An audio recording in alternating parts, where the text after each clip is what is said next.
Hello बच्चों। Basically जो आपको मैं बेसिक स्ट्रक्चर पे बता रहा हूँ अलग अलग केसेस में, तो हमारा जो फोकस है वो बेसिक स्ट्रक्चर पे है। और प्लस उसके साथ जो भी फैक्ट्स होते हैं, पता है क्या हो कि आप कोई भी केस होता है, कोई भी जजमेंट होता है, उसमें बहुत सारे फैक्ट्स आते हैं। तो हमने एक अपने आप को लिमिट करके रखा हुआ है कुछ बेसिक फैक्ट्स, जिससे रिलेटेड जैसे हम कॉन्स्टिट्यूशन अमेंडमेंट पावर हो गया या बेसिक स्ट्रक्चर रिलेटेड चीजें हो गई या कुछ उससे रिलेटेड थोड़ा और डिफरेंट हो सकता है। बट हमारा जो फोकस है Kuldeep Nair versus union of India case में अंडरस्टैंड करने के लिए, इस पे भी हमारा फोकस वही है कि हम बेसिक स्ट्रक्चर को समझें। और ये केस बहुत ही अच्छा केस है। ये केस देखा जाए तो ये यूनानिमस डिसीजन था और इस केस के अंदर दो बातें रेज की गई थी। एक तो पहला रेज किया गया था कि डोमिसाइल रिक्वायर्ड है या नहीं। आप रिप्रेजेंटेटिव ऑफ पीपल एक्ट में जो अमेंडमेंट किया गया था उसमें उन्होंने डोमिसाइल का क्या रोल है। तो domicile is compulsory for elected from a particular states. ये कह रहे हैं जैसे मान लो कि आप एक माइग्रेटेड मतलब एक तरह से इंटरस्टेट पर्सन है, जैसे आप कहीं यूपी के हैं, आप पंजाब में रह रहे हैं, आप पंजाब से इलेक्शन लड़ना चाहते हो, तो क्या आप वहां से इलेक्शन लड़ सकते हो या नहीं लड़ सकते हो? क्या वहां का डोमिसाइल आपको चाहिए, आप तभी इलेक्शन लड़ पाओगे या कुछ अदर चीजें?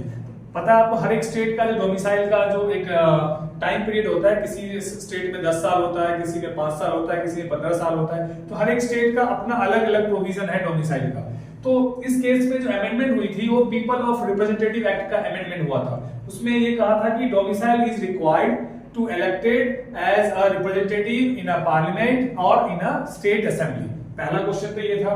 और दूसरा इसके अंदर ये क्वेश्चन ये था, क्या ओपन बैलेट सिस्टम जो राज्यसभा में इलेक्शन होता है वो ओपन बैलेट सिस्टम से होता है, क्या secrecy of the ballot is a part of basic structure? उन्होंने ये कहा कि secrecy of ballot is a part of basic structure. इसको चैलेंज किया गया था। दो बातें इसके अंदर था, एक डोमिसाइल था, एक था ओपन बैलेट सिस्टम जो कि राज्यसभा में जो पैटर्न होता है इलेक्शन का, राइट। तो सुप्रीम कोर्ट ने कैटेगोरिकली इसमें भी एक साफ साफ कह दिया, बिल्कुल उसमें क्लियर कर दिया है सुप्रीम कोर्ट ने कि जो parliamentary form of the democracy है वो बेसिक स्ट्रक्चर का पार्ट है। ये सुप्रीम कोर्ट ने केशवानंद भारती केस में भी कह दिया था और इस केस में भी सुप्रीम कोर्ट ने कैटेगोरिकली कह दिया Kuldeep Nair versus union of India case में कि जो पार्लियामेंट्री फॉर्म ऑफ डेमोक्रेसी है वो क्या है, parliamentary form of democracy is a basic structure का पार्ट है। और दूसरा उन्होंने कहा कि multi party system is inherent part of the basic structure. जो मल्टी पार्टी सिस्टम है, आप देखो आप अमेरिका जाते हो, आप यूके जाते हो, दोनों में क्या है, एक टू पार्टी सिस्टम है। अपने देश में क्या है, कोई भी नाराज हो जाए, फूफा की तरह नाराज हो जाए तो पार्टी बना लेता है। तो अपने देश में मल्टी पार्टी सिस्टम अलाउड है और मल्टी पार्टी सिस्टम अलाउड ही नहीं है, वो बेसिक स्ट्रक्चर का पार्ट है।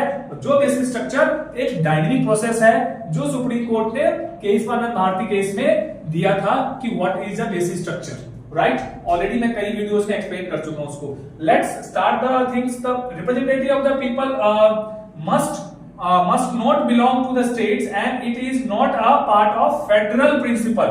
फेडरल प्रिंसिपल, इस पे चैलेंज ये किया गया था कि जब कोई इंसान किसी स्टेट से लड़ता है, उसी स्टेट का रहेगा तो वो स्टेट को बेटर तरीके से समझेगा, वहां की प्रॉब्लम को बेटर तरीके से एनालाइज करेगा और उसके लिए बेटर वर्क कर पाएगा। ऐसा नहीं होने के कारण से क्या होगा कि वो फेडरल कैरेक्टरिस्टिक्स को क्या करेगा, वो डैमेज करेगा। मतलब कोई भी स्टेट का, कोई भी किसी भी स्टेट्स का आके किसी और स्टेट्स में इलेक्शन लड़के चला जाएगा तो वो बेसिकली फेडरल स्ट्रक्चर या फेडरल प्रिंसिपल को क्या करेगा, डैमेज करेगा।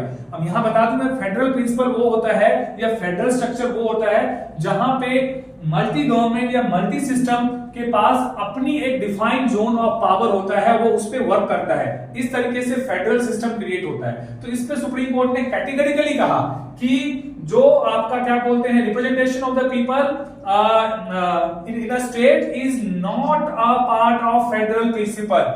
मतलब रिप्रेजेंटेशन ऑफ द स्टेट्स को यदि आप किसी अदर स्टेट्स के हैं तो किसी और स्टेट्स में भी इलेक्शन लड़ सकते हैं और वो फेडरल प्रिंसिपल को डैमेज नहीं करता है। और ये मोटा मोटी देखा जाए तो Kuldeep Nair versus union of India case जो 2006 का है, इसमें सुप्रीम कोर्ट ने देखा जाए तो दो बातें कंक्लूड किया। एक तो उन्होंने कहा कि पार्लियामेंट्री फॉर्म ऑफ डेमोक्रेसी और दूसरा मल्टी पार्टी सिस्टम, और ये दोनों क्या है, बेसिक स्ट्रक्चर का पार्ट है। थैंक यू बच्चों।